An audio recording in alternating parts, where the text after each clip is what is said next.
enswera bwegwanga mu kyokunywa muginnyikemu. Enswera bwegwanga mu kyokunywa muginnyikemu. Ekiwawaatiro ekimu kiriko obulwadde, ekirala kirina eddagala, kati tomanyi kikirwa kiguddemu. Okubeera safe ginnyikemu osuule omale onywe, talina juyisi buzibu.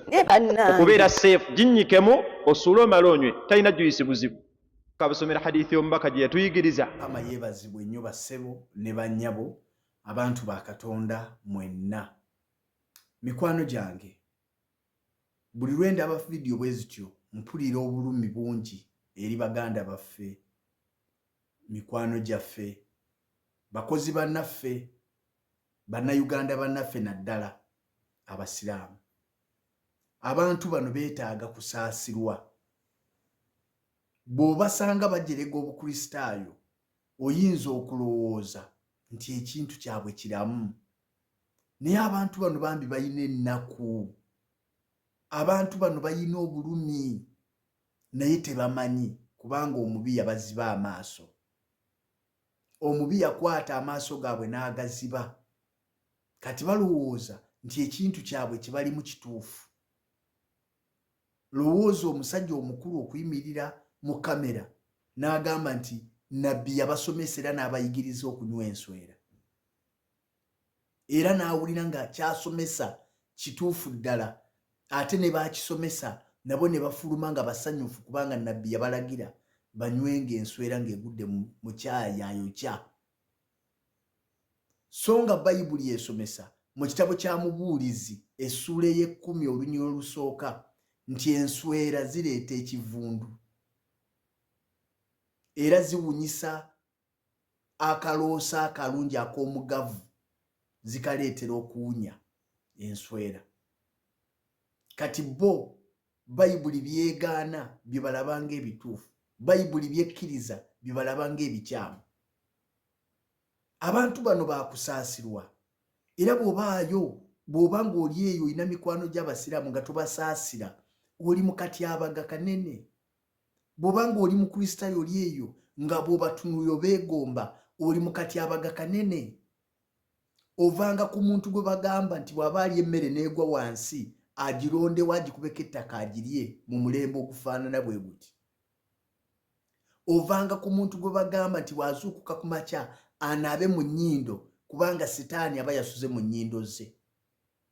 So nga gwe omukristaayo Bayibuli yegamba nti omubiri gwo yeekaalu ya Katonda, Omwoyo Omutukuvu y'atuula mu ggwe, totuulwamu mizimu. Kati bano abasajja bw'oba tosobola kubasaasira, nga gwe bw'obatunuulira owulira obeegomba ng'oli mu kristaayo, oli mu katyabaga. Ovanga ku basajja be bayigiriza ne bamusomesa ne bamugamba kyatteeka okukkiriza nti oli muganda w'amajinni, era ne bamugamba nti ekyo bw'okiwakanya ovudde mu busiraamu, naye n'asigala ng'akigondera, era n'akkiriza nti n'amajinni masiraamu nga ye. Nga gwe Mukama waffe Yesu yakuwa obuyinza n'akulagira okugobanga dayimooni zonna. Bano abasajja baakusaasirwa. Weesiimye gwe omukristaayo, kubanga Bayibuli yegamba nti ne bamalayika bennyini myoyo egikuweereza. Weesiimye gwe omukristaayo, kubanga toli muganda wa mizimu, oli musika wamu ne Kristo. Weesiimye gwe omukristaayo, kubanga ebyawandiikibwa Yokaana 1:12 Bayibuli egamba nti Kristo Yesu yakuwa obuyinza okufuuka omwana wa Katonda. Weesiimye gwe omukristaayo, kubanga emizimu si busika bwo. Weesiimye omukristaayo, kubanga Bayibuli egamba nti omubiri gwo yeekaalu ya Mukama Omwoyo Omutukuvu atuula mu ggwe. Kati Omwoyo Omutukuvu ng'atuula mu mubiri gwo tosobola kuguliisa nswera. Weesiimye gwe omukristaayo, kubanga Kristo Yesu yakufiirira. Ebyawandiikibwa biga nti atudde ku mukono ogwa Katonda Kitaffe ogwa ddyo ng'atuwolereza buli lunaku n'okusinda okutayogerekeka. Naye bano abasajja be basabira nabbi waabwe buli lunaku emirundi 5. Oli oba baamugobye mu nnyumba, oba oli baamubbyeko emmaali, oba anoonya kapito, ne bw'aba nga ayina emitawaana mingi, kimukakatako nga tanalowooza ku bibye okusooka okwegayira ku lwa Muhammadi asonyiibwe. Allahumma salli Muhammadi, ayi Allah saasira Muhammadi. Weesiimye gwe omukristaayo toyinaayo saala yonna gye weetaaga kusabira Yesu kubanga ye ebibye biramu. Weesiimye, weesuneko gwe omukristaayo, weesuneko kubanga Kristo Yesu yakufiirira. Teweetaaga kufiirira Yesu. Bano abasajja be bateeka okuwaayo ensingo zaabwe. Essula ya 9 ya Qur'an aya 10:11 oyinza okulowooza njogera bigambo. Egamba nti Allah yagula emyoyo gy'abasiraamu n'emmaali yaabwe batta mu kkubo lya Allah nabo ne battibwa mbwekyo nga ndagaano ku bo. Weesiimye kubanga gwe Kristo yafa ku lulwo teweetaaga kufiiririra bukristaayo. Yesu yayiwa omusaayi gwe ogugwo tegulina mugaso eri bukristaayo. Naye bano abasajja bateekwa okuwaayo ensingo zaabwe. Weesiimye kubanga oli mukristaayo. Weesiimye kubanga Kristo Yesu yakufiirira ku musaalaba. Weesiimye kubanga wagattibwa ku Katonda, wagattibwa ku bulamu bwa Katonda. Weesiimye kubanga emizimu tegikyayina kye gisobola kukukola. Weesiimye, nze nkubuulidde. Gwe tomanyi bano abasajja kye bayitamu. Tomanyi kye bayitamu.